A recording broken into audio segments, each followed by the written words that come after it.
Welcome back muli dito sa ating channel, Sir Johnny 2.0 para sa mga reviews, honest reviews sa mga OLA na gusto nyo subukan, gusto nyo silipin. Pero sa video ito ngayon ay may sasagutin lang akong tanong about dito kay Digido na #1 loan shark dito sa atin sa OLA communities. No? Okay. Pero bago lahat, no, paki-subscribe po muna yung aking channel, Sir Johnny 2.0. Paki-like na rin po kung nagustuhan nyo at nakatulong sa inyo ang video ito, tapos paki-share na rin para magkaroon ng ideya doon sa mga gusto nilang masilip ng mga OLA. Bigyan nyo lang ako ng mga sa comment section ko kung yung OLA na gusto nating silipin, and then hit nyo yung notification bell para updated po kayo sa mga reviews na ginagawa natin dito. Ito yung sabi niya, no, tanong niya doon sa aking channel, doon sa original channel natin sa Janitor.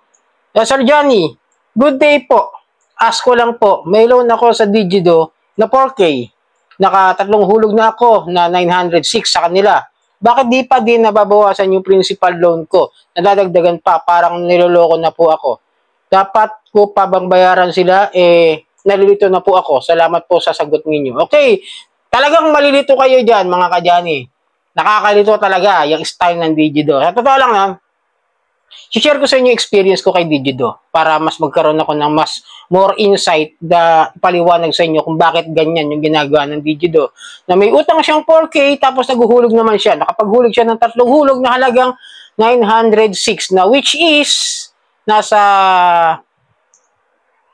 kulang-kulang 3,000 na po nibigay niya. Pero nagtaka siya kung bakit hindi raw nababawasan yung principal amount. Okay, yung 4,000. Ganito po kasi yan. Partial payment po ibig sabihin yan kapag nagbabayad kayo ng monthly na 906. Yan po ay kumbaga extension. Tubo. Tubo lang po yung binabayaran ninyo kay Digido monthly. At yung 4,000 yan ay hindi po talaga mababawas yan. Hanggat hindi po yan umaabot ng hanggang 6 na buwan. Gets? Ganyan po kasi yung style nila eh. Nakita ko yung ano yan eh.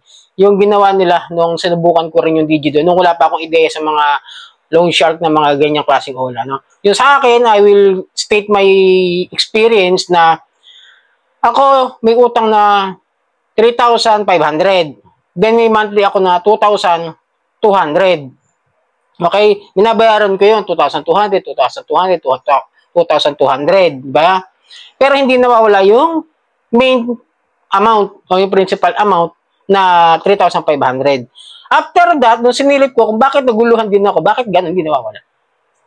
Nasilip ko na babayaran ko pala siya after 6 months ng buo pa rin na 3,500. Bukod dun sa 2,200 na monthly. Biruin nyo yun? At doon sa'yo, 906 medyo mababa pa nga. Hindi ko nga sure kung yung 906 mo 7 days pa to kasi hindi mo masyado nilinaw sa akin kung ano yung hulog mo sa kanya, kung monthly ba yan o 7 days. Kasi, alam niyo naman, usong-uso na ngayon yung mga 7 days na mga repayment, di ba? So, yun, yung binabayaran mo, ma'am, o sir, kung sino man, is the tubo lamang po yan. Extension payment, kung tawagin.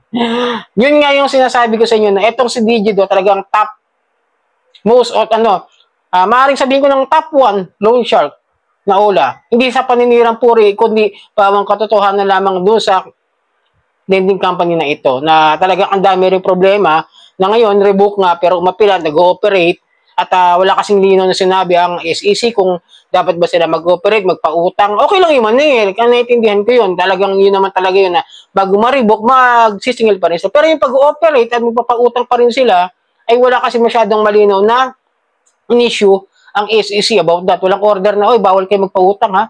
Revoke yung license nyo. Pwede lang kayo maningin. Walang ganun eh.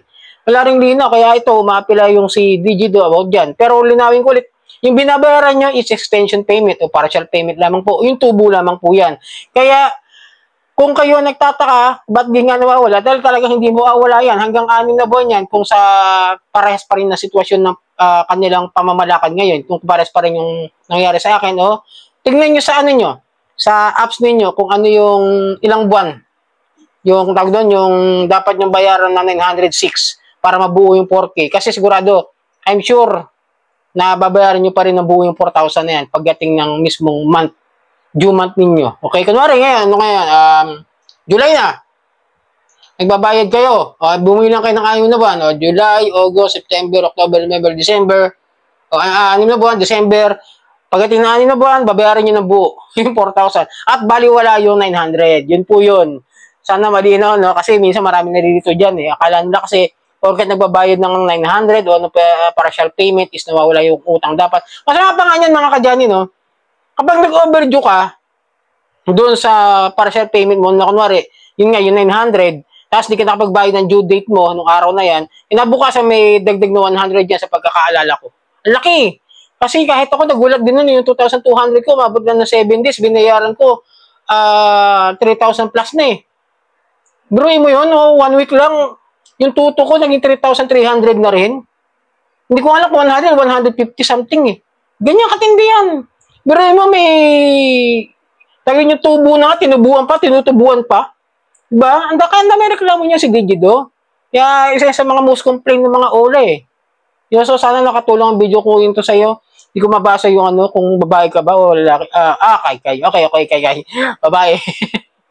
Sige, dahil ano naman yan, tawag doon, hindi naman niya tunay na pangalan, maaaring palayo lang. Sana nakatulong ang video ko ito sa iyo. At pakipollow na lang po, pakisubscribe na lang po yung aking Sir Johnny 2.0.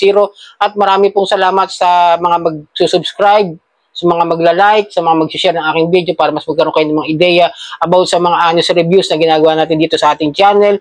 At pakihit nyo po yung notification bell para updated po kayo sa mga videos ko. So marami pong salamat at hanggang sa muli.